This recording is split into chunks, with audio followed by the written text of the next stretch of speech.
For you, we're gonna get started. All right.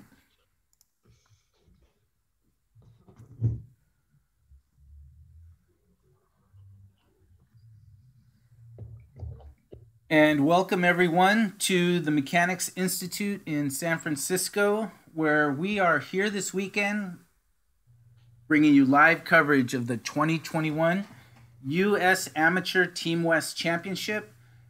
This is round one. I'm Abel Talamantes, chess director at the Mechanics Institute, and joining me this weekend for the broadcast of every round is Grandmaster Nick DeFermian and FIDE Master Paul Whitehead. How's it going, guys? Hanging in there. Hanging in there. And we have 300 players for the Amateur West, and we have some incredibly strong teams. In the Twitch chat, I'm going to put the link to the Amateur Team West page that has all the players, the standings, the pairings. And the overall top seed in this tournament is a team from the Mechanics Institute called Mechanics Institute with board one is FIDE Master Kyron Griffith. Board two is Grandmaster Jim Tarjan, which is an incredibly strong team. And we have Jonah Bush and Chelsea Zhu on boards 3 and 4. They are playing the UC Berkeley D team. And this is the game on board one with Kyron Griffith and against National Master Jeffrey Way. How does it look? Black looks great here.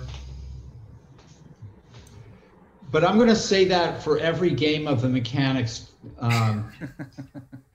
We're gonna will the the result.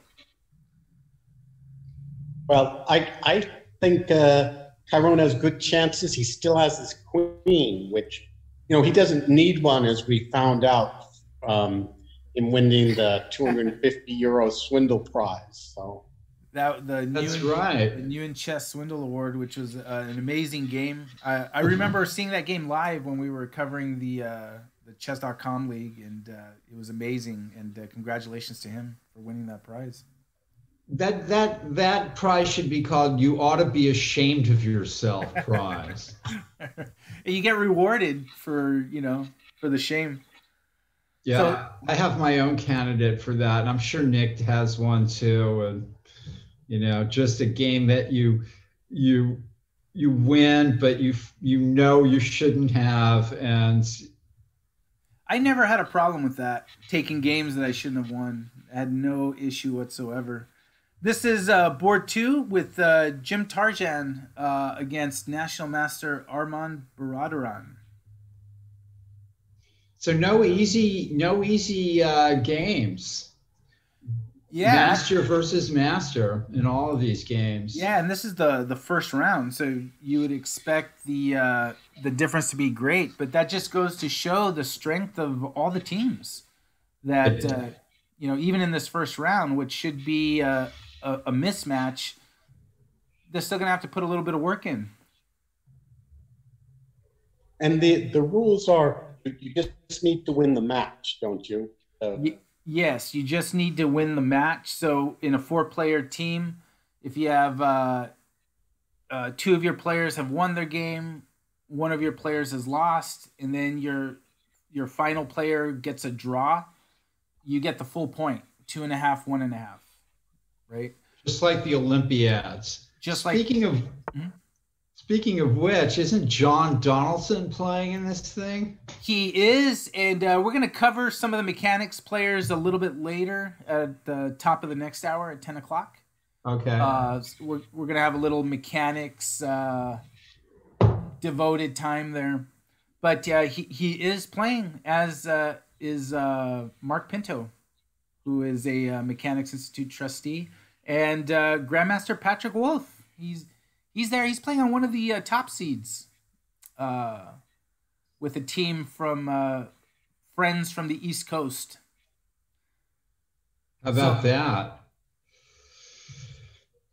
So actually, let's go to that game right now really quick. And Grandmaster Patrick Wolf here is black. Amateur T 2021. That's Grandmaster Patrick Wolf on board 1 for his team, which has a legitimate shot at winning the best team name, which is tonight we're going to checkmate like it's 1989. that has to be in the top 3 best team name. Well, 1989 was sort of more of the heyday for Patrick. Yeah. And how's he looking here? He's playing a national master and former TNM player Sriram Krishna Kumar. I guess you got to like black sort of with the 2 bishops, but you know. White has the space in the Maroxy bind. If he doesn't blow it, and allow a big break, he'll be fine. Okay. But yeah, I expect you're right. We'll probably see some slip, and black will break open the game for the bishops.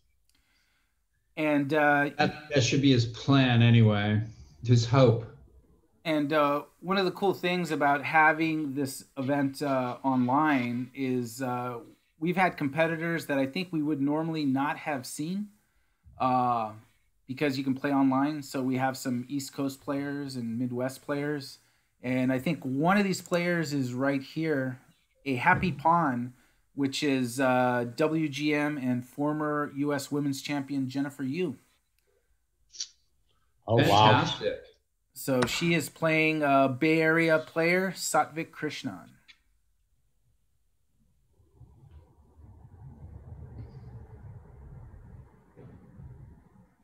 How is white looking here?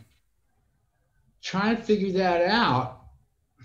It almost looks really bad for black, but if black gets to castle, then, well, that's safe. Yeah, just not sure what's going on. What about, wait a minute, is black in some serious trouble here? After bishop takes bishop, knight takes knight, pawn takes knight, bishop h3? Ooh, that does look bad. That looks really bad. Is it that simple? Oh, she didn't do that. I mean, she's still threatening bishop h3, but I liked your way better. Maybe he should sacrifice the queen, castles, bishop h3, take that bishop. There you go. And white has to be better, but you got counterplay. Yeah, some bishops jumping around. Interesting game here. And the tournament team overall number 2 seed is the UC Berkeley A team. And this is their first board. And the UC Berkeley A team is playing another mechanics team called the Junior Mechanics 2021. So that's funny that we're playing their D team and their another. Yeah, and it put me in a really bad spot because who do we root for, right? But this is International Master. Speaking of root, Alexi is in the chat. She is in the chat. This is International Master Kesav Viswanathan against Ethan Boldy.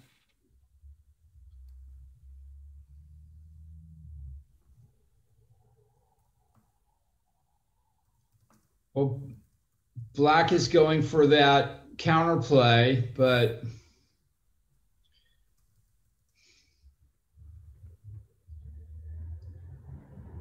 yeah, it's that bishop hiding on h2 covers a lot of squares. Yeah, sneaky bishop.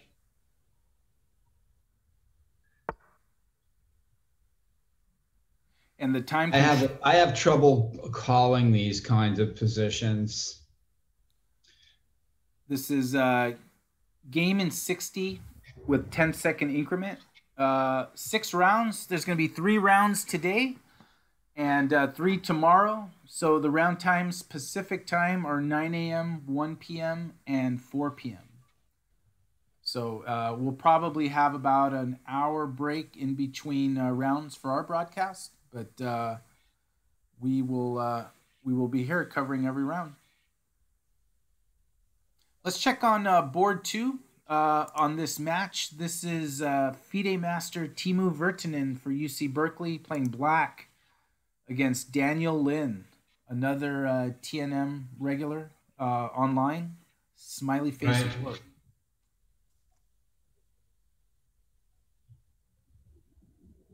It's a game. Yeah, I think black's doing well here. Black is all solid. Actually, that pawn on b4, black may break things up with a5 at some point. And knight g4 might be a positional threat. A5. Yeah, black is probably really good here. And we got an interesting match for our local community on board 3. WIM Shritha Swaron is playing Christian Clemens. That is a matchup. Wow. I saw him in the camera check yesterday, Christian.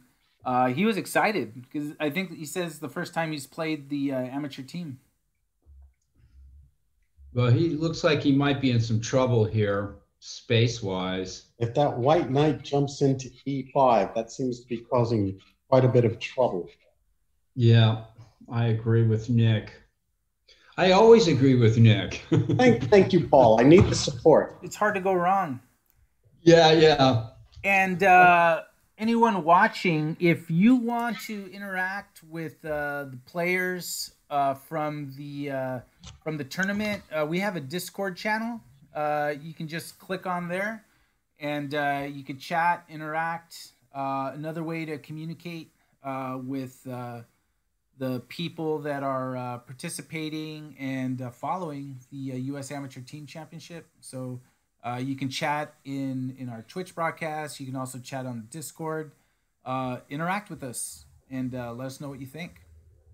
Let's go back to the top board on the top table with Kyron Griffith and Jeffrey Way. The Mechanics Institute against UC Berkeley D team. Now, Kyron has lost a pawn. He's up a pawn, right? I'm sorry. I switched the orientation. So Kyron went ahead and grabbed a pawn on the queen's side. Yeah, and it looks like it's just a pretty clear pawn. Yeah. And white still has his bishop at h3 for some reason. I don't know what white's doing here with queen c1 either. I guess it avoids bishop takes c3. I mean, white looks like he's kind of thrashing around, not getting anywhere in the last 5 moves or so. Let me move on to board 2, which is Grandmaster Jim Tarjan for the Mechanics against National Master Armond Baradaron for UC Berkeley D team. I remember Jimmy always used to play these queen pawn type of games, so he's got so much experience. But black's got that d5 square, looks pretty solid for the moment. I don't see any advantage for white. No, I agree.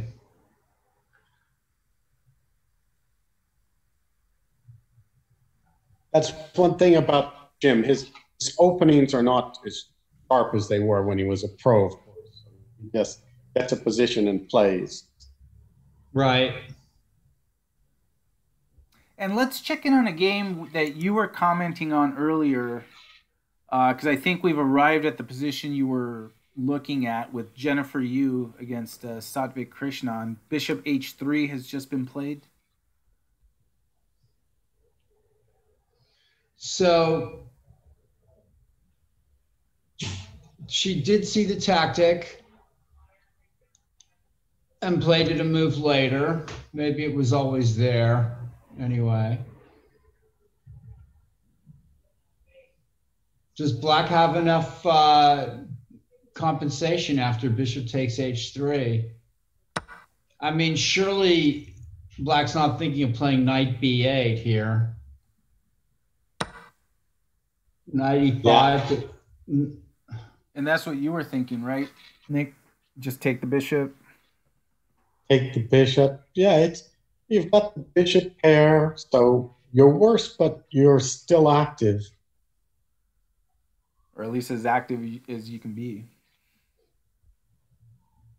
Yeah.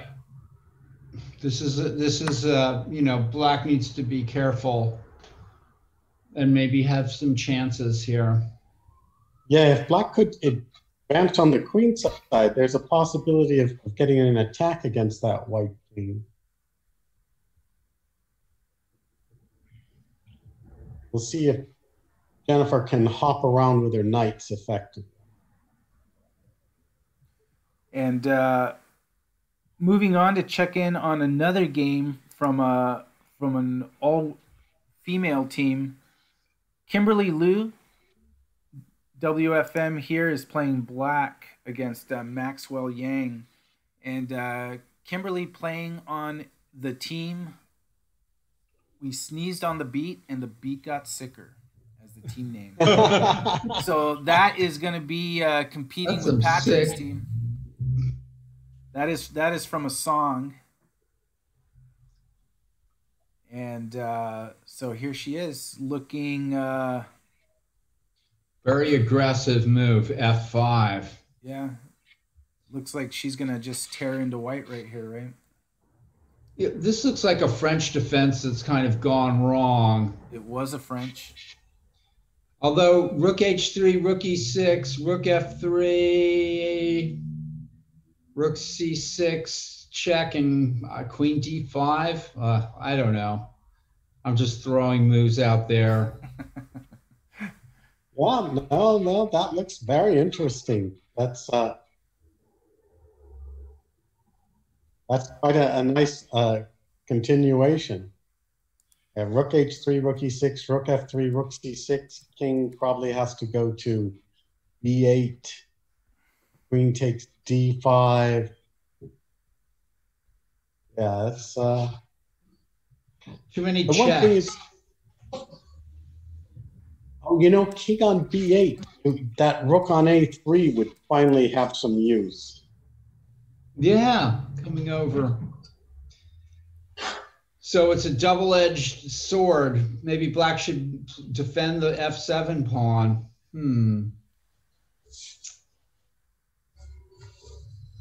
And as we wait to see how this plays out, on the same team is someone we know from the Bay Area, is Simona Neighborg, who is Roboro 13, playing white against Alex Linu. Simona has been playing at the mechanics for a long time. Yeah. What is her? She's black or white here? She's white, Roboro 13. Okay. Well, this has barely gotten out of the opening. Yeah, a lot slower than the other games. Looks about equal. Yeah, definitely taking their time on the opening, spending a lot of time, especially, yeah. B4 is a funny looking move.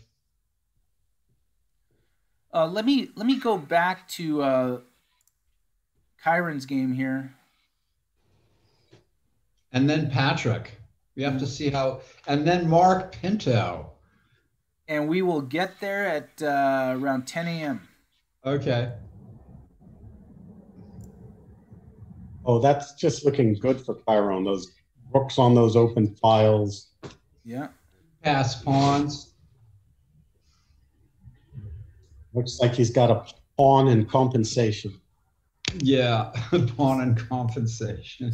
So Poison Pawn's in the chat. It just moved to the Bay Area last August, so has not quite had the opportunity to participate inside the Mechanics Institute, but hopefully when everything gets back open, you got to come down and partake in the offerings, especially the Tuesday night marathon.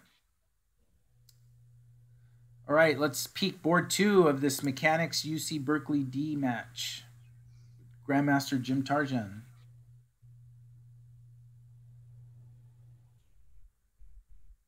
Just slowly building things up. And it's going to be sort of the nature of this as the longer time control. They have a little more time to kind of calculate everything out. You would hope so. In theory, right? In theory, yeah. And White has a little trouble developing.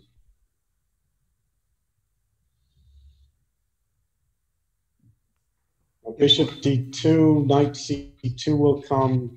Maybe after. And it's Black's move, so maybe Rook C8. Yeah, Rook C8, and then where do you put that C1 bishop?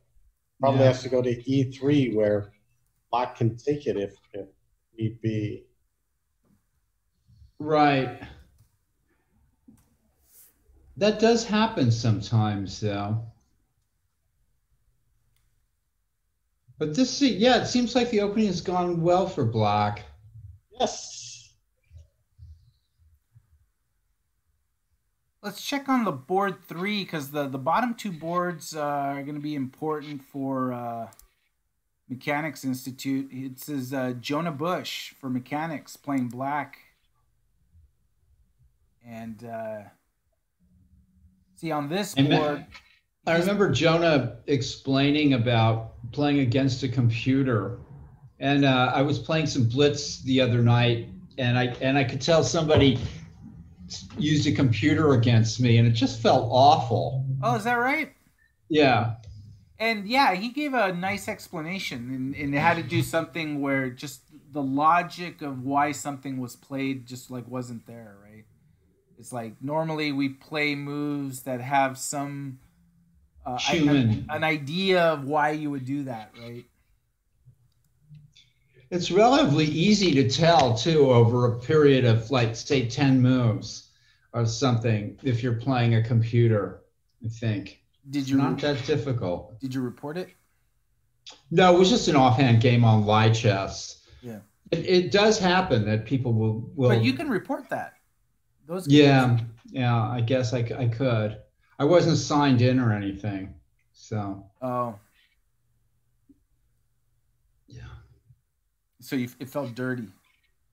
It just felt, it was like, what? So what? You know. And Alexi's saying, "Hey, pronounce it correctly. It's Lee chess." Yeah, when I play, it's lie chess. Well, you felt you were lied to, right, by playing computer. No, yeah, Lee chess. That's true. Like Libre. Exactly. Free. And you didn't feel free. You felt used when you had a bot playing you. So what happens if Black plays Queen takes D4?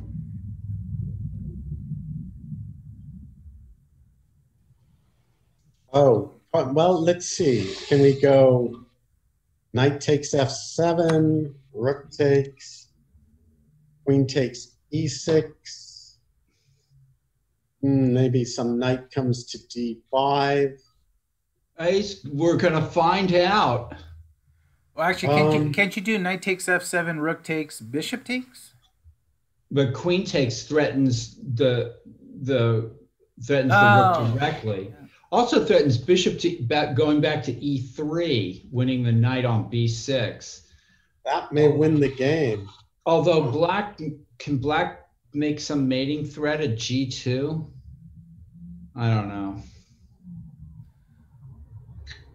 So Queen to G4 threatens mate, and but then you take it and take on B6. Well, the line is knight takes F7, Rook takes F7, and are we playing Queen takes E6 there, Paul? That's what I thought. And Queen takes E6, and then your move to threaten checkmate Queen to G4. Ah, right then and there. Queen F7 check, King H8. And Mike Walder's in the chat saying Rook A D1. Queen takes B7.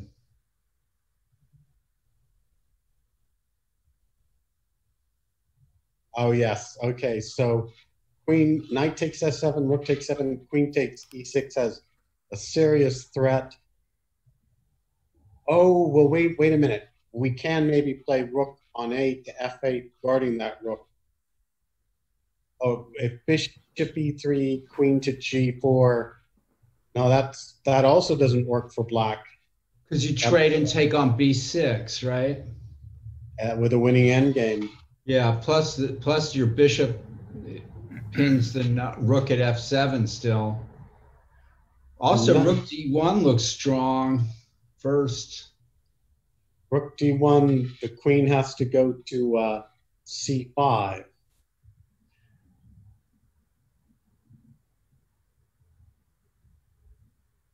Then sack. Interesting position.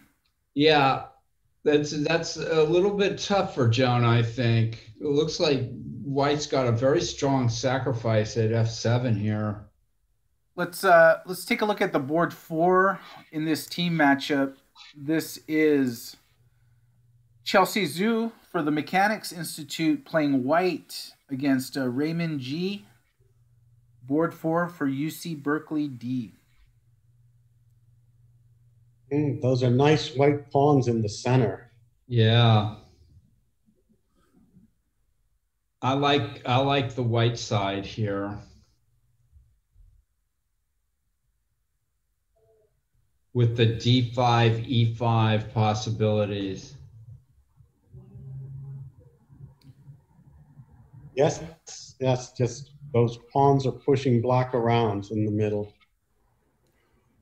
And sliding over to this matchup between UC Berkeley A team, the overall number 2 seed, against the Junior Mechanics 2021. This is IM Kesav Viswanathan against Ethan Boldy on board 1 of this matchup. Black has done really well to keep this dynamic. That knight on C3 is quite a piece, but if the pawn could come to support it to B4, then it would be cemented there on the C file. I guess he could play D4, couldn't he? Black could. Immediately getting active. I would think you would just pass that up with pawn to E4. And yeah, and then try to forget about the C file and run up with the E and F pawn. Yeah.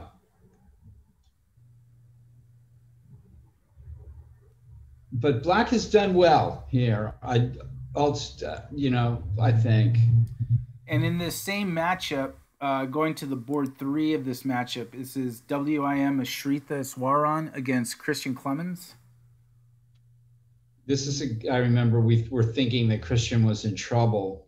Yeah, he said it didn't seem like his pieces had a lot of mobility, but he seems to be trying to play the queen side. Yeah, but that's not going anywhere. Knight G3, F5. It's nice position for white, but all right, Christian's still solid for the moment. Yep. No knockout blow yet, but white's for choice here. H4 takes away a lot of squares too. Let's do a quick check-in on a game we were looking at earlier. This is a happy pawn, which is WGM Jennifer Yu against Satvik Krishnan. She looked like she was winning a queen for a rook and a piece. It looks like she's maintained that. Does Satvik have enough firepower in the bishops to get a little bit of compensation back? Maybe. Sometimes when you're white in these positions, you want the game to just be over, and then it's not over, and then it gets more complicated and more troublesome. And it looks like black has some space to play, right? Yeah, I would say so. I mean, especially with the rook coming to c8, probably In soon. A6 and B5. White has to be quick here to sort of maintain the moves, like maybe F4 and Rook D1 or something. I don't know. F4 is sensible to chase the bishop, but maybe you can go to D4 with that check coming, and if knight takes D4, rook takes D4, Yeah. you're still staying very active with black. Yeah. So this is tough. This is tough. So we said before how we have mechanics teams playing this tournament. The overall top seed is a group of mechanics players with Kyron Griffith and Jim Tarjan and Jonah Bush and Chelsea that they play the TNM. And then we have the junior mechanics, right? The some of the rising stars coming up. But we also have mechanics legends that are playing the tournament. And one of them has a game that ended. Here's FIDE Master Mark Pinto playing white. He won his game for his team, which is called The Factory. And board one on that team is I Am John Donaldson. And we'll take a look at his game in a little bit. But this is the finale of Mark's game. And Mark hardly spent any time here. 9 minutes. And look at his opponent, like 24 minutes deep into it. And so this is how it ended. It was an exchange sacrifice and a queen sacrifice. And then that was it. Nice. Very nice. Very nice. Mark Pinto looking sharp there. And yeah. He came into the camera check yesterday, a little concerned and worried about his play, but he's looking sharp right here and got a win for his team. And let's check down. So he's playing board two on his team. Board one is International Master, former chess room director, captain of the U.S. Olympiad team, John Donaldson, playing black here against a Bay Area player. I believe this is Adve Bonsal. Well, John is, putting the screws on here with the two bishops and the fluid pawn center and all that. And John played an arena about a month ago when we had the John Donaldson Championship. And he was bantering, and he was playing some very sharp chess. He still can throw down. I think his play is, sharpened up since he stopped working at the mechanics. He's had time to work on his game. So when you work at the mechanics, it brings your game down? Is that what you're saying? Well, he was busy. I'm proof of that. I'm proof of that. So. And another mechanics legend that we have playing is one of the top seeds in the tournament. It's Grandmaster Patrick Wolf, Mechanics Institute trustee and chair of the chess committee. He is playing black here against National Master Sriram Krishna Kumar.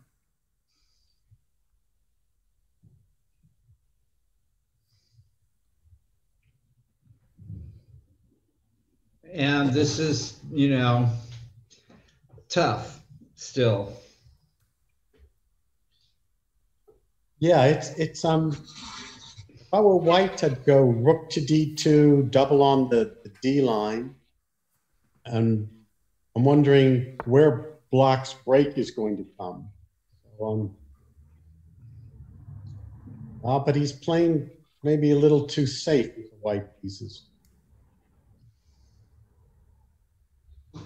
And for those watching, every player in this tournament, all 300, are playing with the side camera that is being monitored by a team of tournament directors in the back room, led by Mechanics Institute General Manager of Youth Outreach and Events, Judith Starray. So kudos to Judith for all the work in the back room, getting everything organized and and to Chief TD John McCumsky, whose work in his I don't even want to count how many amateur Team Wests. He's a veteran of the Team West tournament, and happy to have him join us. You know, a lot of the same team members from the Pan Am, so they know what they're doing when it comes to team tournaments. Abel, is this you know, the Pan Am in the you know, online pandemic era, that went quite well, but does it get easier every time there's an event? You know, that's a fantastic question. It does get a little bit easier because you sort of work out the kinks. So when something doesn't go right, or when something can be improved upon, you make the adjustment so that next time it goes a little bit better. Even the act of starting games manually on chess.com, experience matters and is key, because we've had moments, and I certainly have, where I'm starting games manually and maybe there was a pairing that was wrong. And that happened in one of the Thursday night marathons. You know, we have to, you know, double check everything, abort the game and restart it. But then when something like that happens, okay, you know, next time, all right, let me double check all the pairings match up with the match commands to start the game. So in that sense, it gets easier, but it's like with anything, you know, you learn from experience.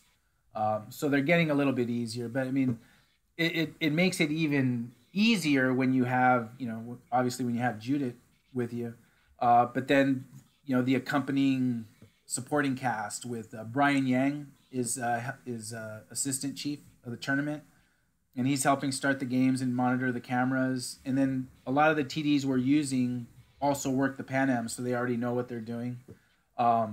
So a lot of leading up to the U.S. Amateur felt a lot easier, but there were in some respects where it felt like a lot more work, but not work where we felt not confident in what we were doing, if that makes sense. That was a big, long answer. Hopefully it came together after. All right, let's go back, as I see a lot of development in the overall top board on the top table with Kyron Griffith and Jeffrey Way. And anyone following us right now, if you want to chat with us, certainly hit us up in the chat. But we also have a Discord channel, which is another way to interact with us and chat. So if you want to go there and be a part of the community and chat with us, talk about what you're watching, what you'd like to see, just click on that. And we're always trying to find new ways to communicate with the community. And this is another one. So, well, White's kind of in the death throes here of his position. 2 pawns for nothing, needs to play for some trick. Yeah. Yeah, pretty tough here for Jeffrey. In the same match, board 2, Jim Tarjan against Armond Baradaron.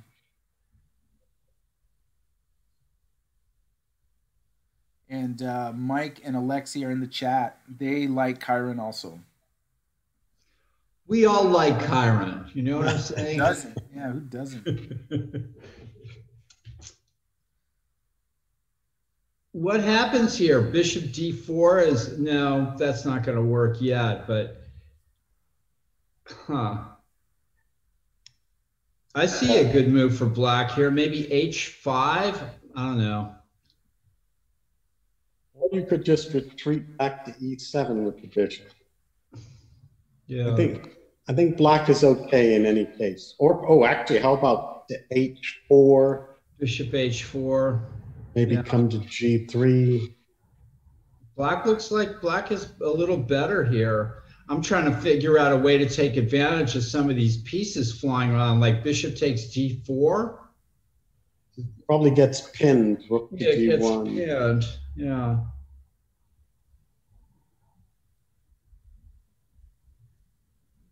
Tarjan's looking a little shaky here. But you know, his opponent maybe has a little edge trying to think of something, but it's still solid for white, and their black is losing on time. He's thinking down to 21 minutes. Right. If he gets down to 10 minutes, I'll almost write him off. And black plays bishop h4, which was recommended by Mike in the chat, Mike Walder. Nice to have Mike there. He's always got these good suggestions. You gotta like black here. Yeah, but still, rook to f1, bishop to g3. I don't know, d1 or something. Oh, rook f1, bishop g3, knight f6 check, and queen g4 check. Oh, not sure that works. Knight f6 check, pawn checks, queen g4 check, king h8, queen g3, rook g8 is hitting that g2 pawn. That's a nice variation. Yep. Yep. Very good. Guys, check this game out. This was board 1 of UC Berkeley A against the junior mechanics. Ethan Boldy looking not too bad, no? Oh, I love that knight. Yeah, black has really played a good game here with this isolated queen pawn. That knight is, like you said, just, and white's going to go for e4 here and try to get something tactically, I guess. And I think we got Tejas. Good morning. And kudos to Tejas because he's a Scholastic player, expert level, but also a volunteer for mechanics. He's going to be helping us get these games to Dr. Ken Regan so he can do the fair play review right away. And between the technical expertise of Tejas Mahesh and his dad and the technical expertise of Nathan Fong from UC Berkeley, one of the teams, they basically wrote us scripts that allows us to easily convert the PGNs and adjust the ratings so we can send them to Ken Regan right away. So thank you to the volunteers that help out the Mechanics Institute do its job a little bit better and faster and just pulling the intellectual capital of the community for the benefit of the chess community. So Paul, you can feel better. It won't be lie chess. Yeah, or lead chess, or or whatever you want to call it. Hey, let's go to the board 3 in this matchup. This was a Shritha, a Swaron, and Christian Clemens. We'll be flipping to that.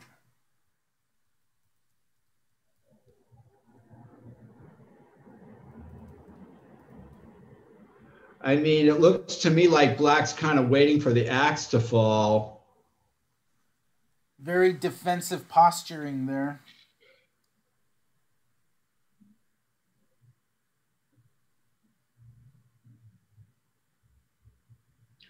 Oh, yes, maybe the queen could come to f2 to guard the h-pawn and then come to g3 to threaten mate.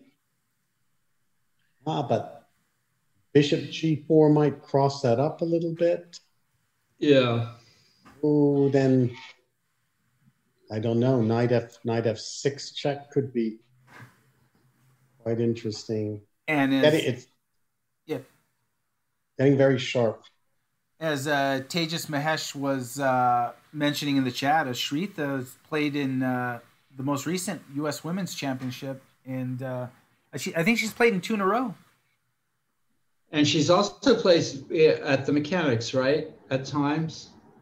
I haven't seen her there in a while, but I've only been there a little over 2 years. Oh, okay. Maybe it was. But I've seen her play often because she used to play in the South Bay for a lot of the bigger tournaments. She played in last year's U.S. Amateur Team West that we organized. Okay. The last big tournament we organized live, the 2020 U.S. Amateur Team West. That was a lot of fun, and I'm glad we were able to finish that tournament. Um, go. What could be an important match, an important game in this match. This is board 4 with Nicholas Boldy playing white against Junior Mejia. If Ethan Boldy can pull off an upset on board 1, this is going to be an important game. And yeah, the younger Boldy has been up and coming lately, hasn't he? Yeah, he sort of has made a stride as of late. It seems playing a little bit better. All that online chess. And Alexei Root confirms Shritha has played in the last 2. I like that move, A4. Just like, okay, I'm up an extra pawn. Maybe A3 was also possible, but Black probably has to go queen b4, not to let the pawns run up. Yeah, and, that's right. White's threatening b4, but then bishop a7. Another pawn. Yeah. Oh. And I don't know. Let me go back to this board 2 matchup on the top table with Grandmaster Jim Tarjan and National Master Armond Baradaron.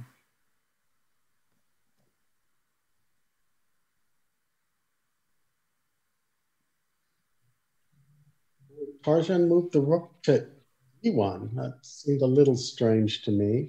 Yep. Rook e to d1 after the bishop h4.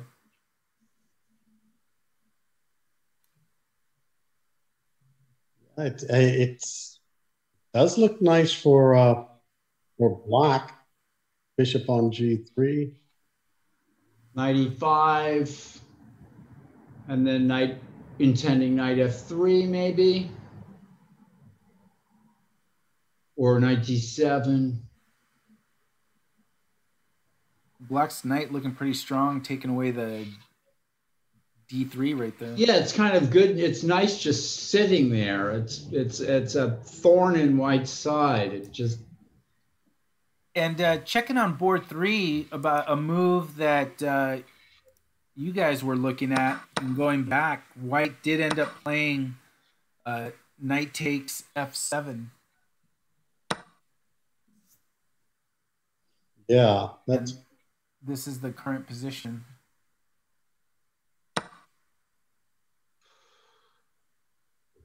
And we think queen takes e6 and took with the bishop.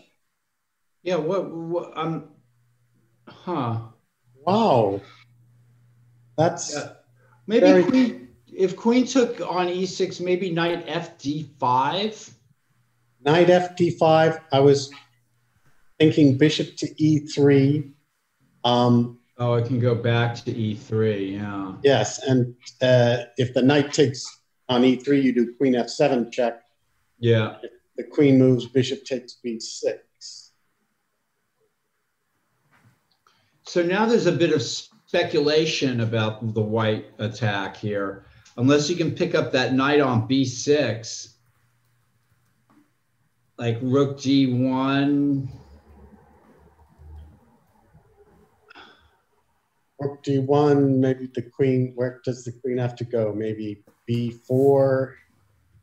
Can white play takes on f7 and then rook down d8 check and try to engineer some mate that way? I don't know. It still looks kind of better for white, but the other way looked like it was winning.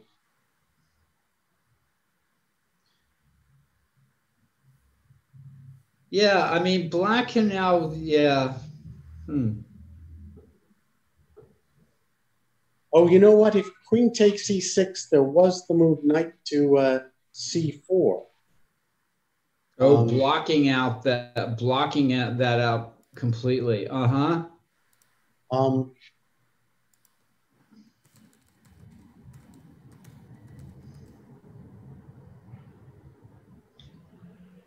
now white is in a different kind of territory here. 2 pawns and a rook for the minor pieces. Minor pieces are looking good here. Actually, it's only one pawn because And white gave up that pawn on d4. and guys, check this game out. This is from the match between UC Berkeley's C team against Basis. This is the top board with I am Joshua Sheng playing white against Jacob Song. Now, the score of this match is 2-1 for UC Berkeley. Josiah Stearman won his game on board 2, and National Master Michael Wang on 3. Basis won on board 4, so if Basis can get a victory in this game, they'll draw the match. But all white needs is a draw to deliver a point for UC Berkeley. White is playing for UC Berkeley? Yes. This is their top board then? Correct. Oh, white has at least a draw here, I'm sure. I love that. Maybe. I don't know. Maybe black's going to play pawn d4 and win the game somehow. I love that white king on g7. Yeah. Not your typical lazy monarch. So what happens now if d4? I guess that's kind of risky too, huh? Bishop e4 check? I don't know. My mind is starting Bishop e4 check, king c7, and then you probably have to take the pawn on d4. Rook takes d4, bishop takes g6. Yeah. And going back to a game we were following with UC Berkeley and the mechanics team that are called Riveting Rooks. My apologies for that. They're the Riveting Rooks with the Boldies and Christian Clemens. This game has been very carefully played by both players. And even the time management has been good for both sides, it seems. This knight at c3 just sits there, kind of holding things together for black. Now you have to defend that pawn on b4. It's a little annoying.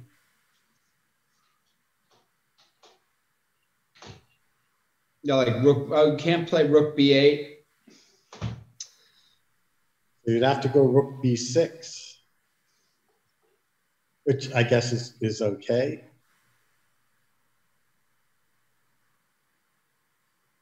Tough little game there. Tough little game here. Let's check on Grandmaster Patrick Wolf, who is black here against Sriram Krishna Kumar. Okay, so he has made his break with those pawns in the center, and that gives some white some squares in the center, but it opens it up for the bishop. See what's happening. Looks like Patrick's threatened. Oh no, yeah.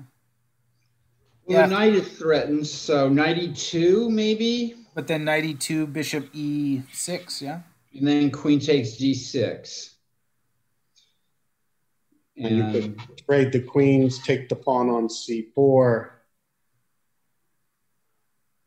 And maybe that's better for black a little bit because of the bishops again. I don't know.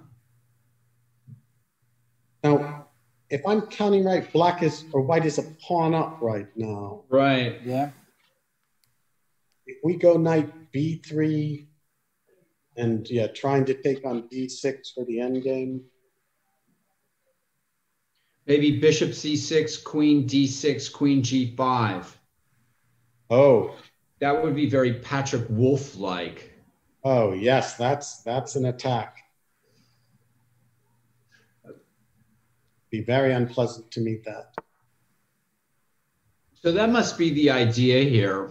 Give up another pawn. Knight e2, bishop c6, queen d6, queen g5. White's keeping the knight on the king's side. But now bishop e6, queen d6, queen d6, rook d6, bishop c4 hits the knight on e2, the pawn on a2. So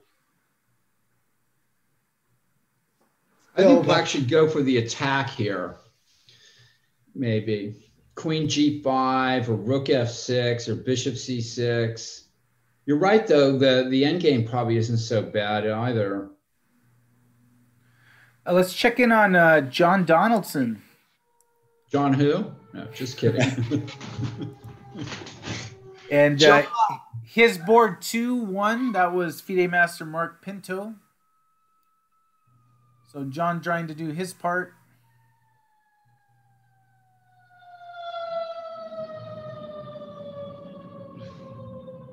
Thank you, Paul, for that San Francisco... Yeah, live from San Francisco, fire engines. So John is trying to figure out the forced win here, if there is one.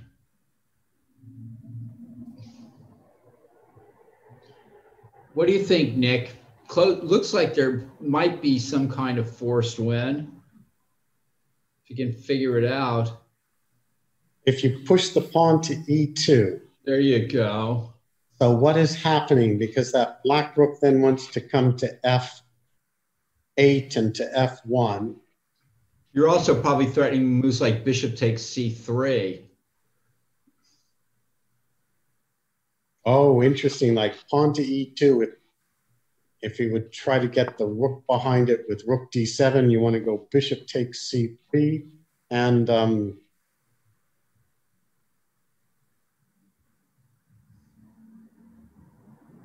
okay, but John's move is very good too. Logical, yeah, that looks really good. How do you stop that that e pawn now? If rook to d7, pawn to e2, rook to e7, rook f1 check, king h2, rook d1 hits the knight. John's probably winning a piece here. Yeah, I think so. And that'll put his team in a very good spot. So what can White do here? I think White's busted. Nice move by John. Let me move over to top table, board 2 with Jim Tarjan and Armond Baradaron.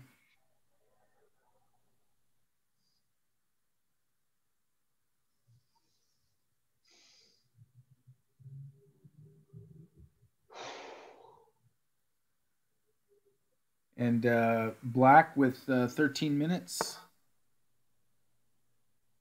Well, now redirecting the black bishop onto the other diagonal, like bishop g3 and bishop b8.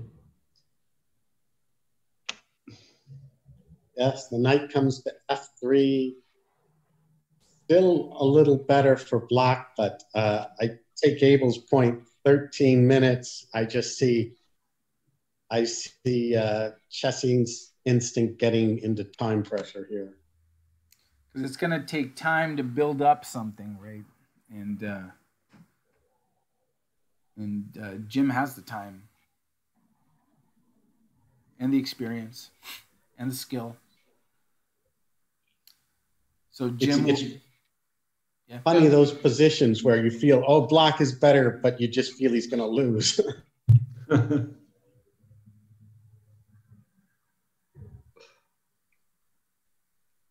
And going back to this game here, I am Joshua Sheng for UC Berkeley against Jacob Song. That was a wild game. And got his king all the way to the other end of the board. Well, this has turned out well for White. So all White has to do is draw this game for his team to win the tournament, to win the match? Yes. Well, I think that's goes without saying here.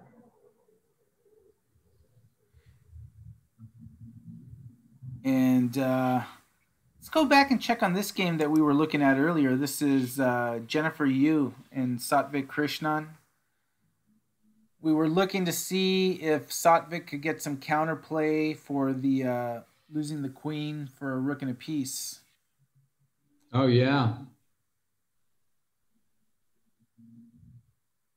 Move F5.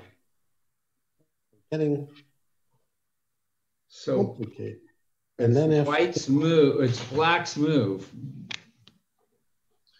F4, F5, F4.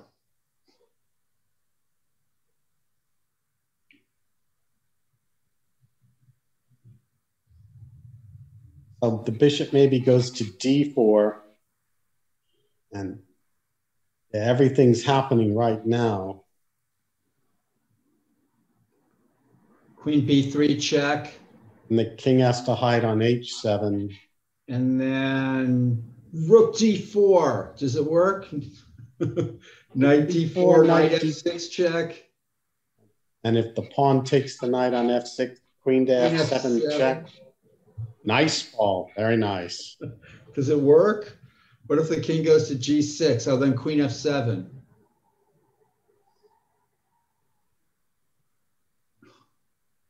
Yeah, those queens, once you let them become active, they're terrible. Let's peek into this board 3 match on the top table. We were looking at it earlier. This is Jonah Bush.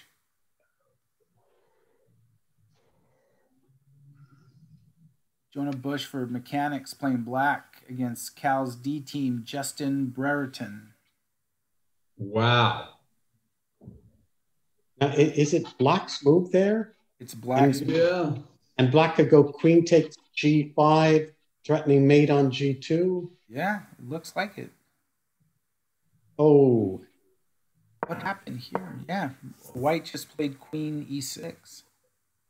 Yeah, queen takes G5. Looks like it's Rook F8, King F8. Huh. Jonah's got his chance here. And Jonah confirming there's no trickery here, probably. Especially in a team tournament, because you know that what happens in your game affects 3 other people, right? So you might spend a little more time calculating something that you might normally just play, right?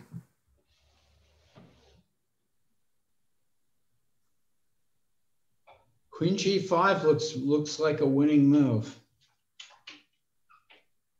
Well, you know, let's see. White's gotten what happened? What's the material? 2 bishops and a knight for a rook. Whoa.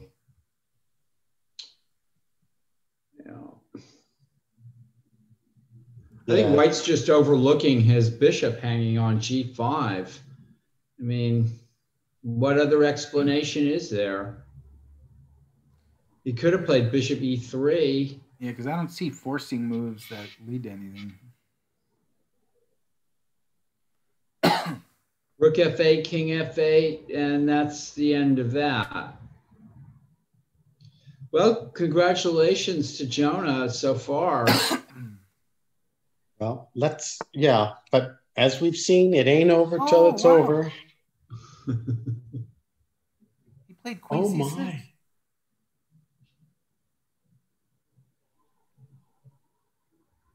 What do you think he saw that in not taking the bishop?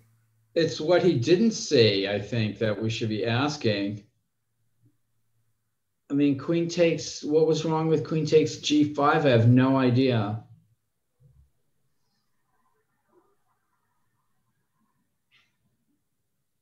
That's a little strange, huh?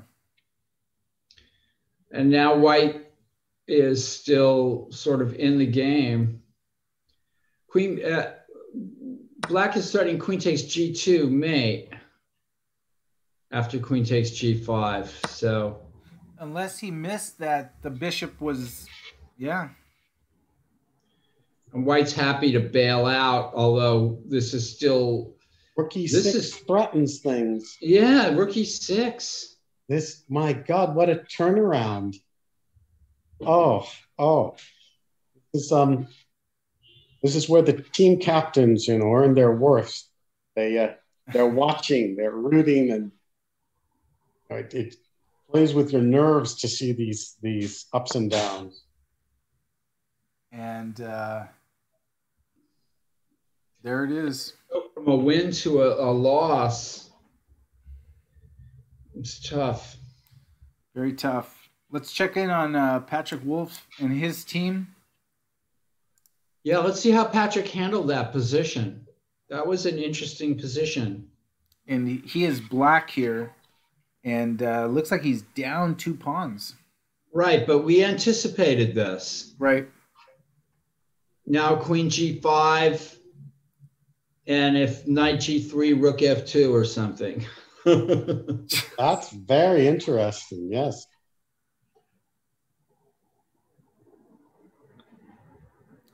And we're starting to get to that hour of the games. I mean, when Patrick played bishop c6, he said, that's it. I'm going to the attack. I'm not going to play for the bishop e6 thing. So queen g5, that threatens mate at g2, just like in the other game we were looking at. Maybe rook d5? No, that can't be good. Queen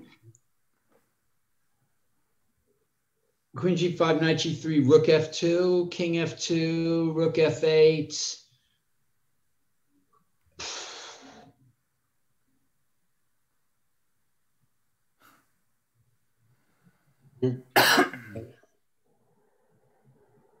Yeah, you don't want to take that sacrifice of queen on f8 because the black queen is still very active. So queen g5, knight g3, rook f2 looks really good.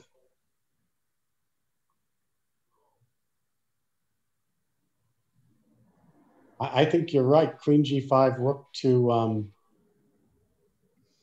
d5 might be best. Maybe you can do it afterwards, like after black sacrifices the rook. So queen g5, knight g3, rook f2, king f2. Does black go around with the queen and take the knight, queen f4? Or does he? Yeah, that seems to give black a lot. Is Patrick trying to figure it out to mate? Okay, that's also a defense. Knight, queen g5, rook, knight g3, rook f2, king f2, rook f8, check, king d1, queen takes g3, rook d5, locking the bishop. Ooh. And like rook to d, rook f2.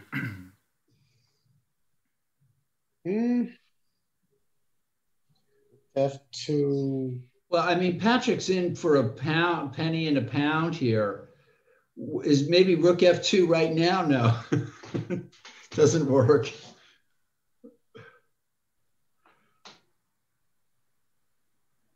There's queen to h4 also. Yeah, too many things to calculate. Well, this game's going to be very entertaining until the finish. So we'll go. Yeah. We'll keep following this one, but let's go to the tournament's number 2 seed, the UC Berkeley A team, board 1 against the Riveting Rooks with Ethan Boldy holding his own so far against international master Kesov. That bishop has moved from h2 to d4 since we last saw. d4 is a much nicer square. Yeah.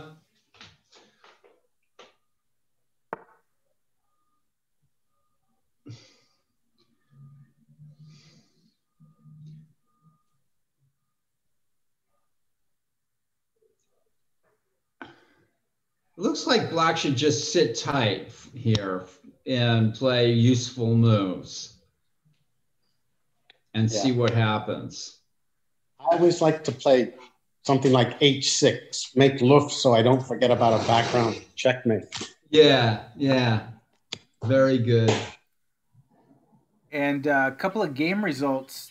One of them is John Donaldson, who converted his game and won. Congratulations, John. Congratulations to John. So up a piece as Nick anticipated. So that's 2 points for his team, the Factory, as Mark Pinto also got a win. So 2 other games still out. Another game that finished is WFM Kimberly Liu playing black. She won her game for her team. So she netted a point after promoting there. So congrats to her. And what about Jennifer?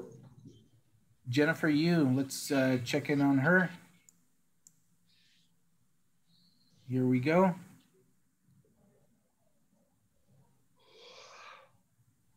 Oh, this is Kyron's game. Yeah, Kyron was just winning there. Well, she's got this one under control. And Jennifer Yu is white, a happy pawn against Satvik Krishna. Yeah, black's game fell apart. And Kyron Griffith won his match, so he's got a point for the Mechanics Institute. Let's check in on board 2, which was a game we were following with Jim Tarjan and Armond Baradaron. I think a happy pawn is winning this now.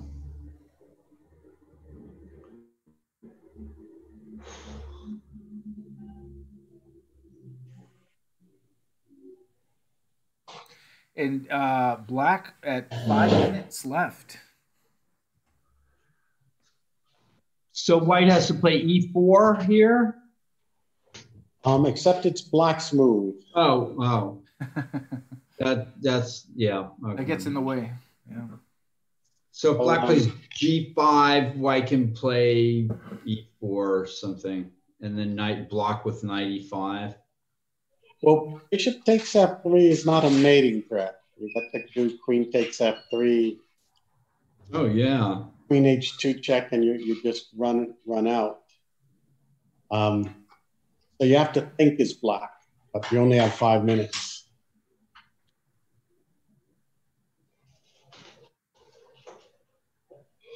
Not easy. Black needs to find the right plan here. You need to somehow get one more piece to help out in the attack, but hard to see how you do that. Well, let's try g5. I'm expecting something like that when he gets down to 3 minutes, but that can just go wrong, something like knight e5 or pawn to e4, and right. Suddenly it all just blows up. I don't want to play f5 because of bishop e6. But I do want to try g5 maybe. And guys, we were looking at Jonah Bush's game earlier. It looked like he was going to be down a piece, right? So he ended up playing in his game b4.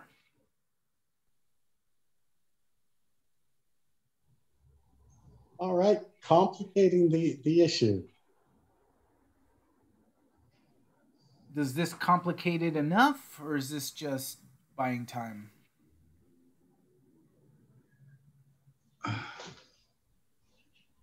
It probably just, I think white can do something like rook takes c6, pawn takes knight on c3, and maybe bishop takes f6. And then Jonah would probably try rook takes f6, but that doesn't work. Yeah, black is going to find himself a rook down at some point here. Going back to the game we were following, only because Armond is under 3 minutes.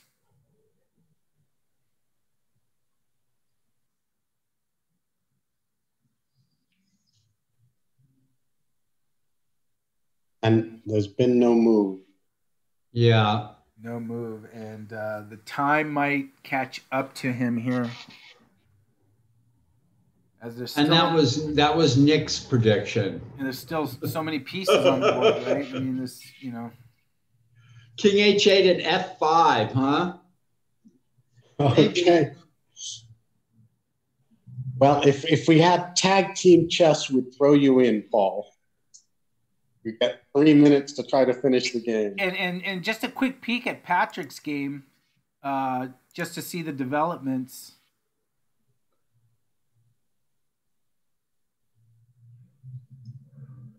This is where we're at now.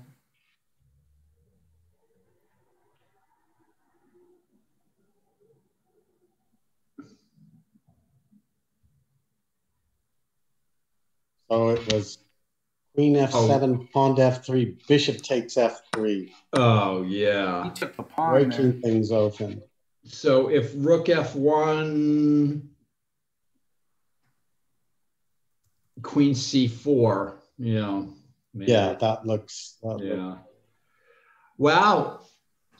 So white is on the verge of collapse here, it looks like. What an attack here by Patrick.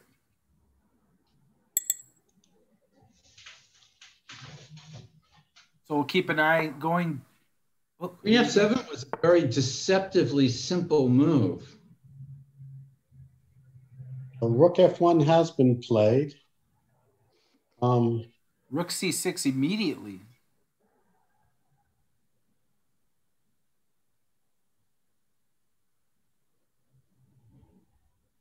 Oh, to get over to G6. Wow, okay. And he factored that. Rook F3, Queen F3. Art of Attack in the chat saying Queen D2. Queen D2 and Rook to G6. That looks promising for black. Yeah.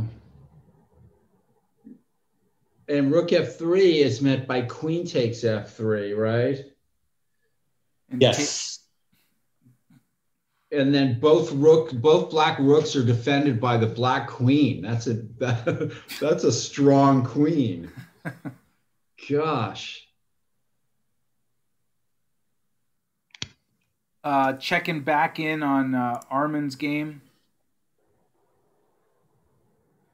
And black offered a draw. Oh, Jimmy is not going to take that's it. Just you don't do that. Well, maybe I want to just say it just to get Paul riled up. Maybe you do that here. Although but it is true. It is true. He offered a draw right here. White king is going to look good on E2. There's no more attack now after Queen takes F3.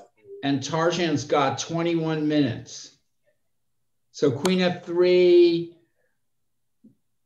probably of course he refuses. That's always the wrong thing to do, to offer the draw like that. It's just, it's going to play H4, but then White's going to play King E2.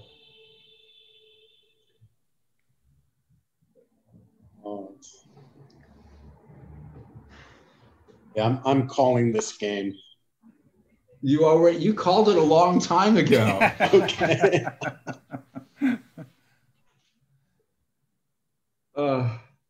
And going back to Patrick's game over here. Let's switch the orientation. No moves been played yet. Sriram's trying to work this out. He may have to sacrifice the queen with like Queen C6 and Rook F3, but he's just worked.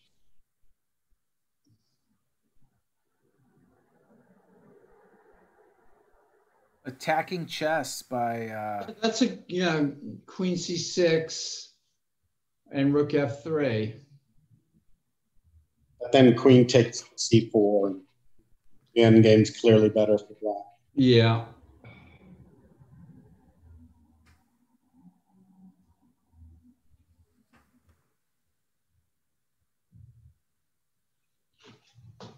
Well, it'll go on for a while, but Patrick's played. More results. Look at the final position here for I am Joshua Sheng. Got the point and got the match for his team. 3-1. So this is the Berkeley A team, right? This is the UC Berkeley. No, this is it B? Black should have at least played D4. No, this is the UC Berkeley C team. C team. Black should have played D4. In the spirit of Kyron. Right, yeah. Hoping for pawn takes D4, rook takes F7. Getting a stalemate. But it wouldn't, yeah, of course, after D4, G6. But. And this is Jonah Bush, but I don't think he has enough here to hold it.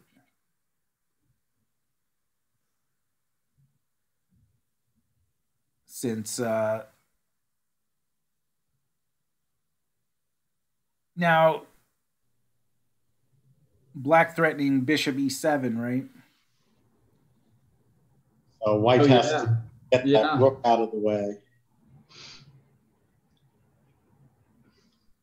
But this is going to be tough. Looking on board 4 of this match, this is Chelsea Zhu for the Mechanics Institute against Raymond G. And welcome Judith in the chat. Hi, Judith. Judith taking a brief break from all the TD duties in the back. We have 4 different... Chelsea. Yeah, go ahead. Oh, I was just going to say, Chelsea's really still pouring on the pressure here. Yeah, those pawns still sitting in the middle of the board. Hey, Judith. And it looks like this game will be important because Kyron won on board 1. Looks like Jim's going to get it done on board 2 because Armond's got 29 seconds left. So if Chelsea can get a draw, JMC Chess, I think that is John McCumsky, Chief TD. So is Knight C7 a blunder here? After Rook C7, Queen B1? Very tricky, forcing Bishop F1, Bishop H3, and that's the end. Nope, sorry, there's Queen D3. Yeah, there's still Queen D3.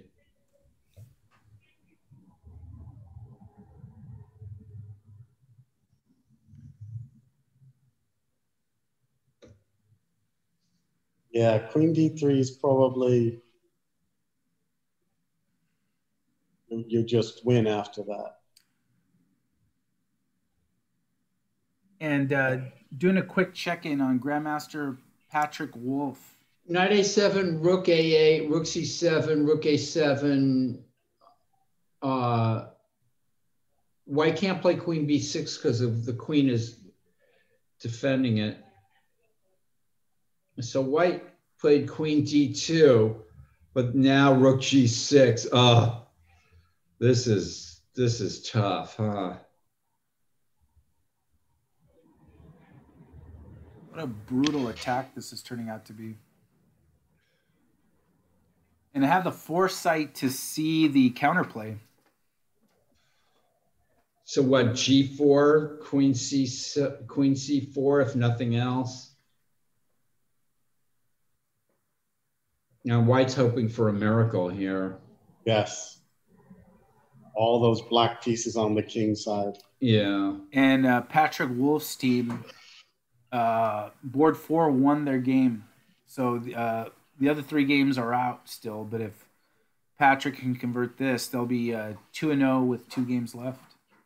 How about that? Looking good. So this is a tough little match. Checking back in on the Riveting Rooks and against the UC Berkeley team. It looks like Kesov has found a way to take some of the pressure off, and he, I think he just took a pawn. I think Ethan might have missed this. I think he might have. The queen taking on back rank mate. Back rank, and actually something to what Nick was talking about, just making a little pawn move to give yourself an escape square. And Art of Attack, go Bears. Yeah, that's right. Way back when, H6 was a recommended move for black. And now black is a pawn down. It looks things may and struggling. Let's check in on board 3 in this match. Still could hold the draw, possibly. Between the riveting yes, Rooks if he plays correctly. in UC Berkeley. Golden Puppy, which is WIM, is Shritha, Swaron, and Christian Clemens. But Shritha is coming after Christian here. Has won the exchange, and this is looking dismal. That's not good. Yes, if Rook to H8, Rook takes F7 check would win. Yeah. And Christian is sometimes prone to passive play, passive opening issues. And back to this game with Jim Tarjan, board 2 for the Mechanics Institute against Armond Baradaron of UC Berkeley. And white has refused black's draw offer. Yes. Let's not forget. 29 seconds left. That's tough. It's interesting, Nick, how you had this game figured out 25 moves ago. I'm just. What are you, a Grandmaster? I mean, how did you manage to do that? It's incredible.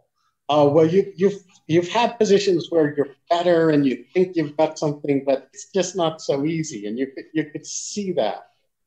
I think Albert hoodwinked me in a similar way. He sort of let me think that I was better and that I was winning and that I had a great attack.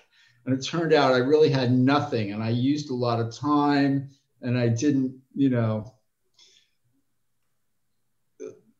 you offer a draw? No. No, I didn't. That'd be disrespect, or no, because I know the attitude that they don't, like, Grandmaster won't take a draw against you. The same one that you have. Yeah, and it's kind of pointless to do it. It's I learned a long time ago. I remember. I know I've told the story before, but I remember John Donaldson was playing a Monday Night Rapid, and he was playing Andy Schley, and I mean, the game looked even, but there was a lot left to play, and Andy offered the draw, and John just put his hand up like, "Don't ask me again. Don't ask me again." And, there's a famous, I think it was Boris Basinski or something. Somebody offered him a draw, and he put his hand out, and then he put his hand up to his hair and brushed his hair back or something like that. I mean, these draw offers that we keep seeing from these players against the Grandmasters, they're downright silly, is what they are. I mean, and we're back to Grandmaster Patrick Wolf, who is black here against National Master Sriram Krishna Kumar. Well, that's probably your best defense to try. Rook F2. So he's fighting at least. Queen E6, threatening to take on H3, maybe? Yeah, white's putting up resistance, huh? And not offering a draw. Absolutely not. If white can get in Rook to B3, that'll come to the defense. Now, Mike Walter offered a draw against a Grandmaster, but he did it at exactly the right moment. I mean, it's an art. It's a timing, yeah. And actually, I remember we talked to Alex Lenderman one time after the TNM, and the way he was talking in a match he was playing against Rui, if Rui had offered a draw at a certain moment, he would have contemplated taking it, right? You have to know what that moment is, and it doesn't always have to do with the game. Right. Well, and that's probably a better approach than my approach, which is just like, if you're playing a Grandmaster, never, ever offer them a draw. It's just, these guys are used to fighting to the death. That's why they're Grandmasters. And you have to take that to them. That's just part of it. And Shritha Swaron took it to Christian Clemens, and she won her game for UC Berkeley. Oh, that's a game Christian will have to take a look at. So congrats to her. And this is Keshav against Ethan, and I think once he got a hold of that pawn and got rid of that knight. Whew. How did that pawn get up there so fast?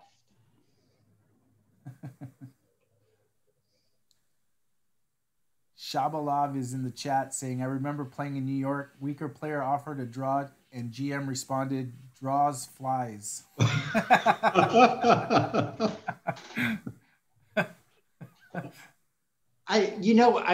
point, the main thing is that you're really mistaking what's going on. I mean, it's sort of. And in another match that we were following, a happy pawn, Jennifer Yu got the win against Satvik Krishnan. So congrats to her. There's been almost no upsets at all. Congrats to her and her team. The higher rated players are winning.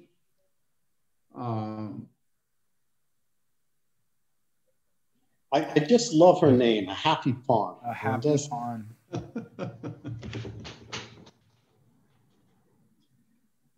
And we have a junior mechanics team that earlier I was getting confused with the riveting rooks, but let's follow them because they're going to be a tough out for a lot of teams, and they're playing Stanford.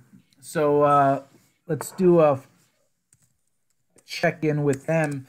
And the junior mechanics team is FM Jason Liang, NM Rui Yang Yan, Nicholas Wang, and Kevin Su. So a lot of our favorite kids.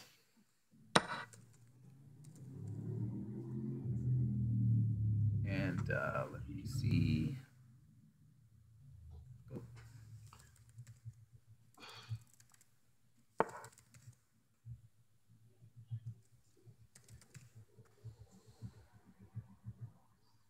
And this is the current position. National Master Rui Yang Yan playing black.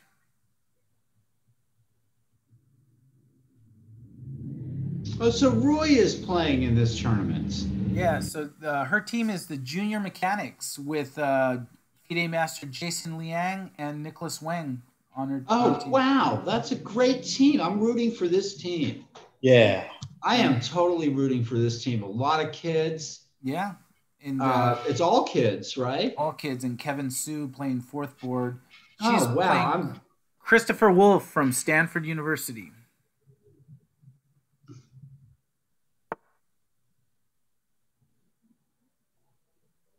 Whew, this is a hard game to sort of make a quick evaluation of. Oh, maybe that white pawn comes to c4. Might start. Yeah, Rui's in a little bit of trouble here, I think. She has a way of battling her way out of tough positions. Very true. So I remember in the cadet championship that happened over and over and over again. She's really a counterattacker. Yeah, she almost like thrives in that. Somebody's asking where they enter the results. The TDs will do that. So you don't have to do it yourself.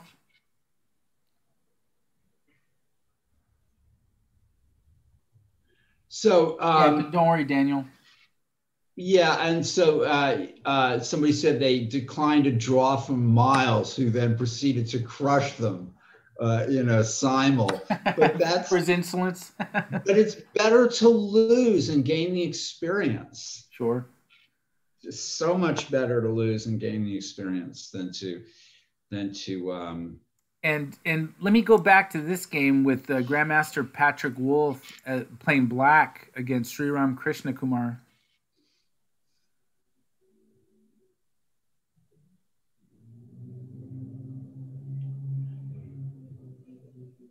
Wow. Well, that okay, that G2 pawn really hurts. You have to go G4 and pawn H5, so black wins a pawn. He probably had better chances than this. That Rook F1 wasn't a good move. So G4, H5, King H2 or something? I mean, isn't White in danger of getting mated anyway? Does look like it, yes. Yeah. And as we see this play out, Armond Baradaron against Grandmaster Jim Tarjan has managed to stick around despite not having a whole lot of time. Yeah, pretty clever. He's gotten to an end game. Oh, it's somehow unpleasant. Bishop to B7, pawn to A5, bishop to A6. White's got control.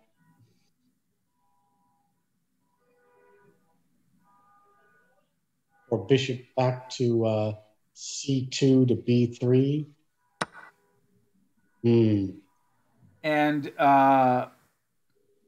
the board 2 on Patrick's team tonight, we're going to checkmate like it's 1989, has won his game.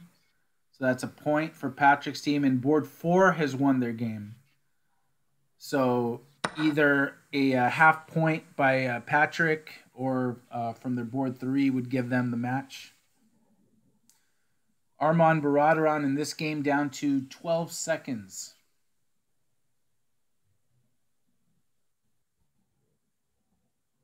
Well, White's working on a whole lot of pawn weaknesses here.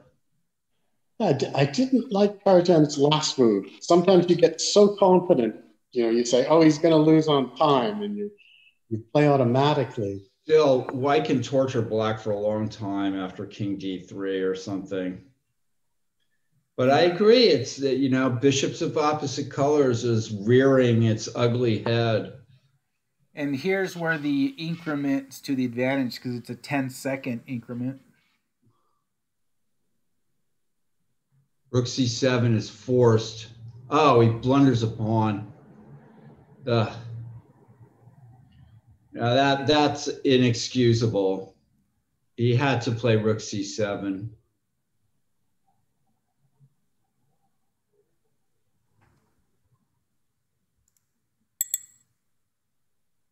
I guess Rook F6 and Bishop B7, Nick?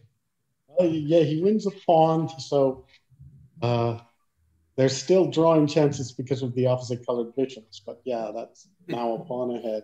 Check this game out here. This is Nicholas Boldy and Junior Mejia. This is board 4, riveting rooks against UC Berkeley A. Oh, wow. What's going on here? Queen G1 is a huge threat. And King H2, Queen H4 is mates. So Bishop A7 or Queen A7? Even though White's got 2 queens on the board. Bishop A7. And Queen G1. Oh, yeah, then Queen G1. Yeah, what am I talking about? Amazing position. Amazing. Incredible. That's crazy. Black is down an entire queen, and yet there's no way to prevent Queen G1. See, Kyron, you started to trend. Yeah, I mean, let's go back. I mean, Incredible. This was the position just a few moves ago, right? I mean, from here, is it forced lost? No, right? Oh, the pawn hadn't promoted yet. And then take.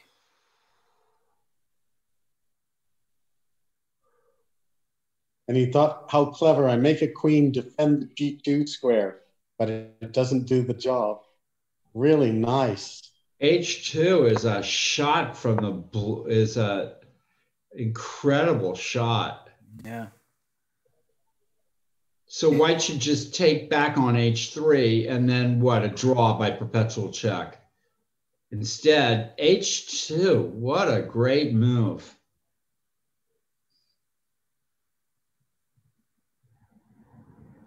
Chess is a cruel game. Isn't that crazy? And then just takes H2, queen H4. Yeah. That's tough. Geometry. And Wow. Kesov defeated Ethan Boldy. And Jonah Bush lost on the Mechanics Institute team. So this game right here means a lot. Chelsea Zhu against Raymond G. If this is a Mechanics A team, right? Yeah. So Chelsea just needs a draw here to net the match. And Kyron Griffith is in the chat. Congrats. It's 14. What does 14 rabbits mean? It was something. He explained it one time during a TNM. Right. Better than 13 rabbits. Well, this is a tough little position. And Chelsea declined a draw. Oh, yeah, sure. She's a pawn ahead. Yep. And we have the result in Grandmaster Patrick Wolf. Got it done against Sriram Krishna Kumar. That was a tough little game. Tough game, but you saw the claws come out in Patrick's play. Oh, there he is winning a piece on E4. Yep. So congratulations to Patrick Wolf. He really had to work for it. Yeah, but it was fun to see him go for the attack. So I had told Kyron, I said, hey, just as a placeholder, I'm just going to put Mechanics Institute as the team's name, right? And they kept it. They didn't come up with an alternative. They figured they would get more airtime. I can guarantee you that is true. You would get more airtime if you left it at Mechanics. So making good decisions on the chessboard and off the chessboard. So Patrick, fantastic job. And let's go back to Jim Tarjan, but it looks like he's going to be all right here. Grandmaster Tarjan.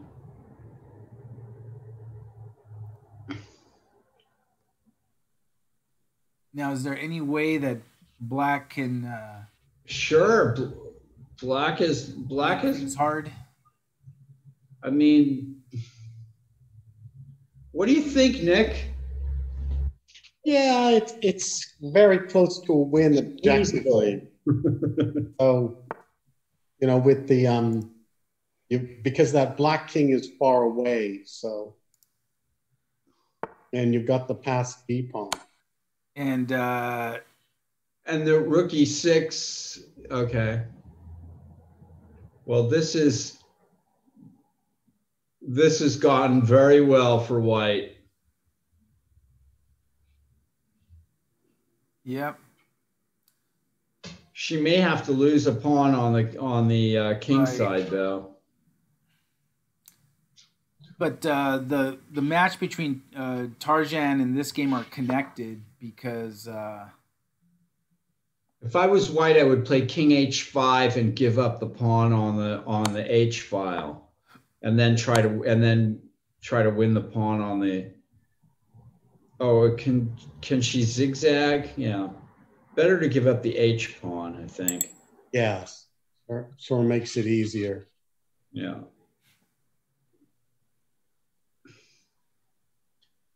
back to the keep an eye on that. Back to the Tarjan match.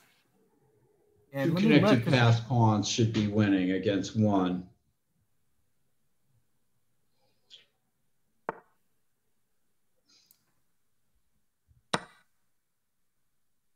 So wow. Is black winning the pawn on G? Oh, here comes the undermining move. Oh, look at that. Look at that bishop on C4. A6. Oh, very nice. Yeah, very nice. Yeah, just breakthrough. That's the way you have to do it. I don't think this helps at all. I don't. Black can.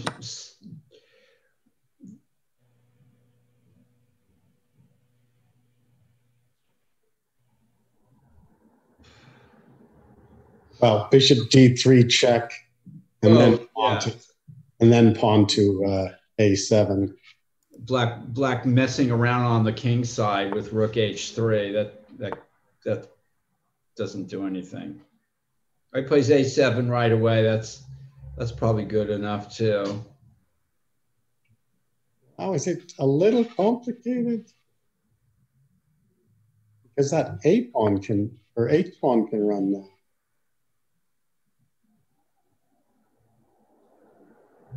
Ooh. Yeah, bishop d3 and a7 was an immediate win, right? He can do bishop d3 now. And if king h6, rook to d6, but he loses his pawn. It's got a little complicated. If this gets overly complicated and is draw-ish, then the board 4 game for Chelsea is even more important, although she looks like she has that game well in hand. And Jim had this game well in hand as well. But look at that h-pawn now. He got too confident. Oh, my. And rook f7 was an odd move. Oh, that is a bad move. Yeah, it was a bad move. Maybe you go. And Tarjan is offered a draw. Wow.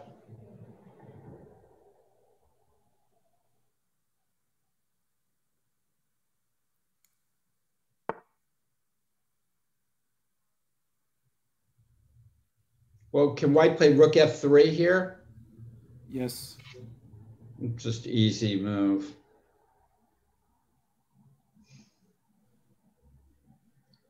And he loses his a pawn, and then black can play this out, being a pawn ahead. Well, he should, with 3 seconds, take a draw.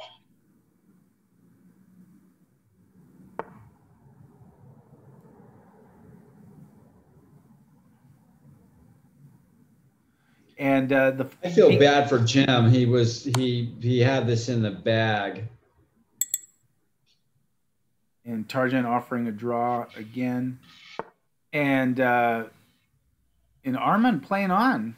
And part of this is the team aspect. I think they're waiting to see the result on board 4 for their team, which is this game. But it looks like Chelsea's got this one well in hand. Yeah, except for she gave up the f pawn, and so I mean, didn't. Hey, so we're getting a raid from the Collegiate Chess League. So welcome everyone.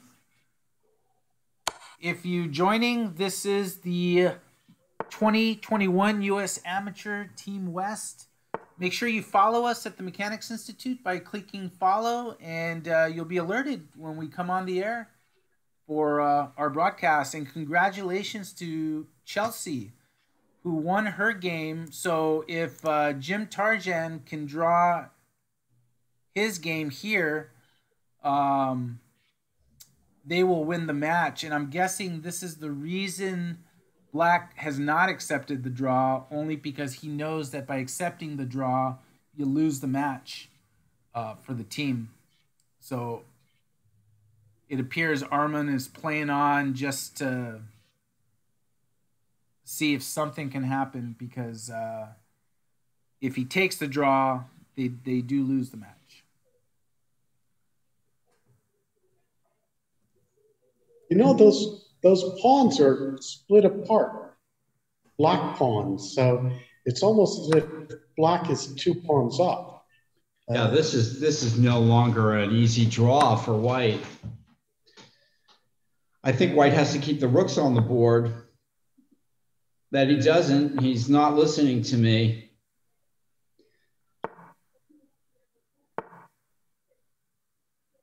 Isn't one of these pawns going to cost, isn't the G pawn going to cost? Oh, I see. White can just play. Sacrifice the bishop and deflect with the D pawn. Yeah. That's it. That's right. That white pawn is important.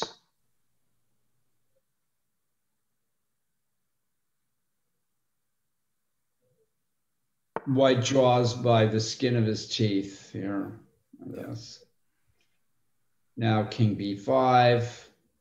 And then you're just going to push that D pawn, right? So that you yeah, king b5. Well done, Jim. Scary looking, but well done. And there's still so the mechanics, A team wins the match, I guess. They'll win 2.5 to 1/2. Get the full point, but definitely had to work for it. No, black has no thing here. And I guess black should have kept the rooks on. Good point. And the UC Berkeley A team got it done against the Riveting Rooks. They won by the score of 4-0. UC Berkeley B team also 4-0 winners. Oh. And there'll be nothing left. And there it is. So things turned a little bit there, but congratulations to Jim for getting the match done. Let me pull up some games that are still out there that might be of some interest. Jim must be scratching his head like, what happened here? And here is a game. This is International Master Alex Costello playing Nathan Yan. There was a magnifying glass on my desk that was causing a burn on. Oh, man, like old school. Yeah. Hello, Mike Saylor. See you in the chat. Oh, black looks like, what's going on here? King e3, yeah. Black's king is so much better here that's the difference in this game. A4, king f, king f4, a5, king switching the g4. orientation. Hopeless. So Alex Costello looks like he will get it done.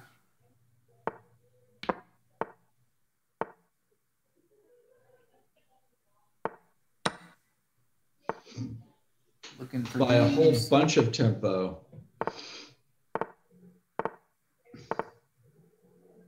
Rifling off moves.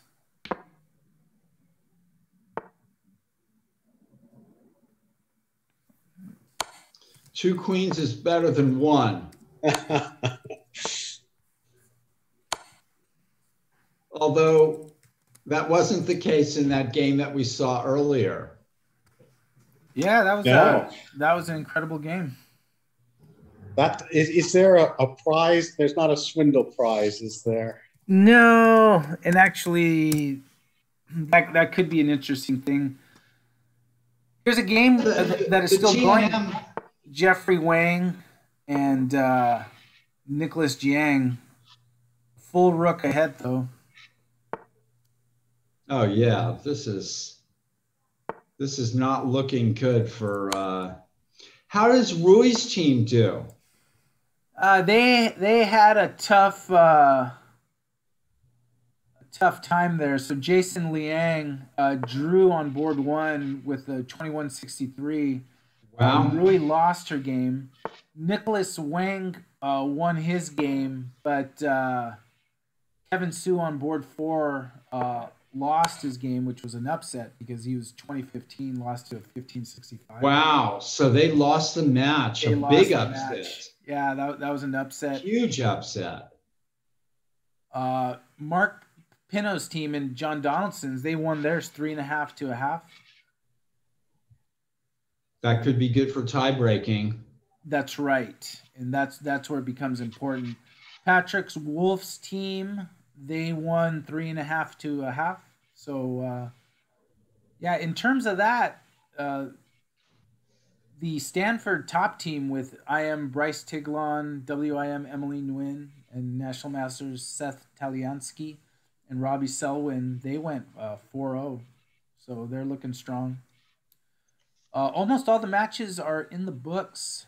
Let me follow this one of the last remaining matches. What a round. Yeah, I mean, the players must be exhausted. I know I am, so. And they got to play 2 more throughout the day.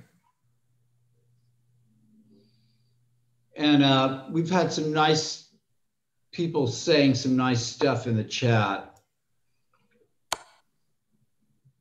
And here, this is another upset, or maybe not an upset, but White is clearly lost here.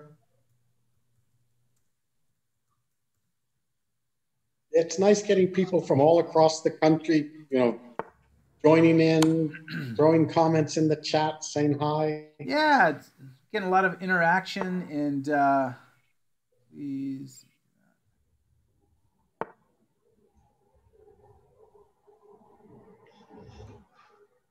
Well, miracles are possible, as we've seen over and over and over again. Yeah, the team tournament, it's a grind. I mean, it's a grind. It's a grind for us. Imagine what the players are feeling. And this is the first round.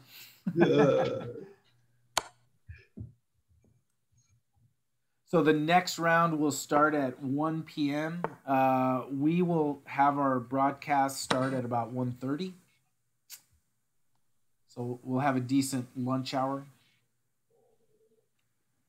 And if you're following the tournament and want to know where you can see all the updated standings and the pairings and everything, just click on that link right there. And we were watching games in the 1800 plus section. I mean, there were just as many games in the under 1800 section, and we'll pull up a few of those games later on. The Goodkind sisters, they have an all female team. Oh, nice. And they're one of the top seeds, and not the top seed in the under 1800. So we'll peek into them in the next round.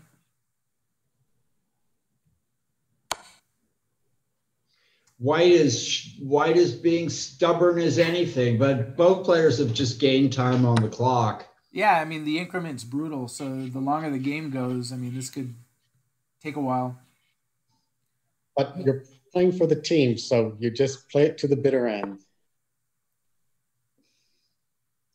Wow, and there's another game going on. Let me see what that game looks like.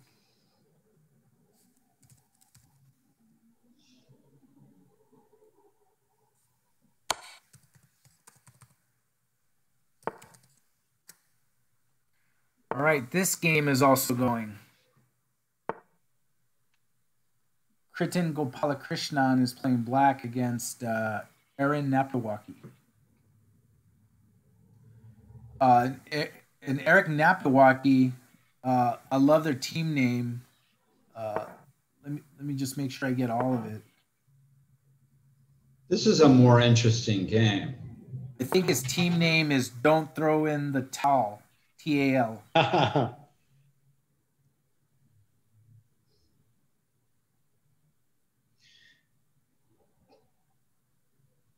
Black should play, get his king into the game somehow. Yeah, advance those kingside pawns. You know, Black needs to get his king into the game. It might be not possible, but oh, that threatens rook e5. That's a nasty move, but White sees it. Oh, so we may get a repetition.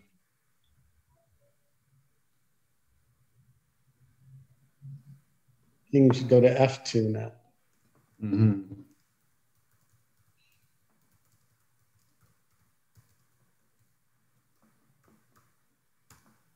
Yeah, that actually helped White because a pair of rooks gets traded. No. The outside pass pawn, folks.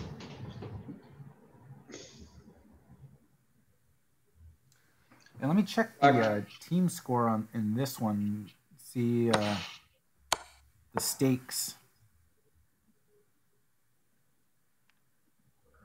Nick, why are rook and pawn endings so difficult? Yeah, they are the trickiest. Awesome. Do you have any theory as to why that's so? I guess the rook can do really a lot. So Black needs a draw to win the match. Okay. So maybe White trying, well. Oh, I didn't like that. It should be drawn, but now the white pawns are moving up. On to a4.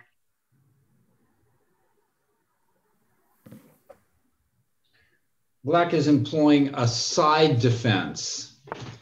I don't know if that's good or not. Meanwhile, his king is still in jail. Yeah, now that white king is getting to be better. So Critton is buddies with Vishva Nanuganda, who's in the chat. Oh, this is suddenly it's gone wrong. White's gotten active. The pawns have become mobile. And the rook is going to go behind the pawns after b4. Yes, I would have gone b4 right away.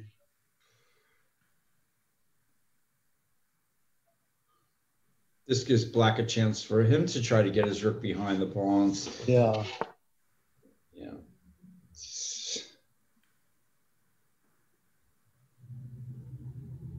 Oops. Rook to b7. That's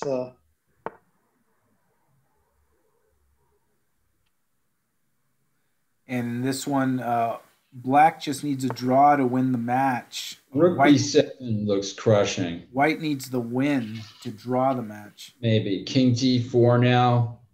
Oh, and the white pawns are coming. It's could be over. Oh, passive defense by Black. Yeah, he did it wrong.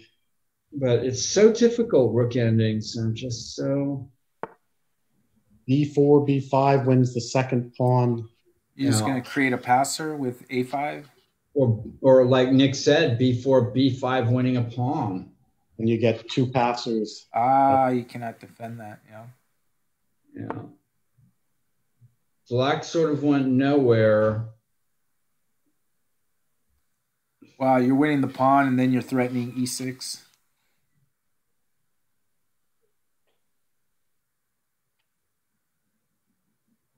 Two passed pawns, connected passed pawns. Tough. White under 5 seconds. That's Black's one hope. Ooh. Oh, okay. Down to one passed pawn. That's actually b5 was simple. Oh, now it's complicated again. King comes to a good square. And check away that king. You just keep moving back and forth, no? still probably winning king to b4. So everyone watching, make sure you follow us, because click that purple follow button, because you'll be notified when we are back on. We're going to cover rounds 2 and 3 of the U.S. Amateur Team West. We're going to pick up, the next round starts at 1 p.m. and we're going to pick up the game starting at 1:30. 1:30. Now what's happening here? Rook checks, trade the rook. Yeah.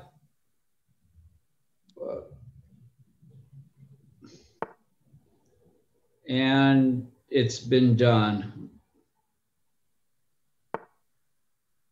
A6 check, or even king b5, sure.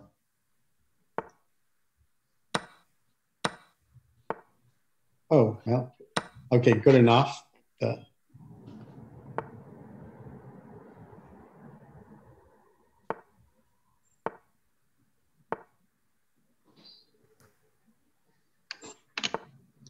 Touchdown. King f7 was a little more accurate, but no, even in a team match, I'd give up. So that match was, yeah, this is just torture. That match was a draw, and I think the round is in the books. Well, for the first round. The updated standings and pairings are in that link that I put in earlier. And while we tough game. While we compile all the results and put it in, we will be back at 1:30. Remember, everyone, to follow the channel, and then you'll know when we are back on. And 1:30 p.m. we will be back on. And for the moment, we are going to send you to the chess dojo with Kostya Kavutsky, who is on talking about something chess. So, all right, everyone, 1:30 p.m. Pacific time. We will be back. Thank you very much. I appreciate that you love the commentary and the action. And we got a lot more to give you this weekend, starting at 1:30 p.m. Pacific. Thank you, everyone. We will be back. All right, Abel, Nick.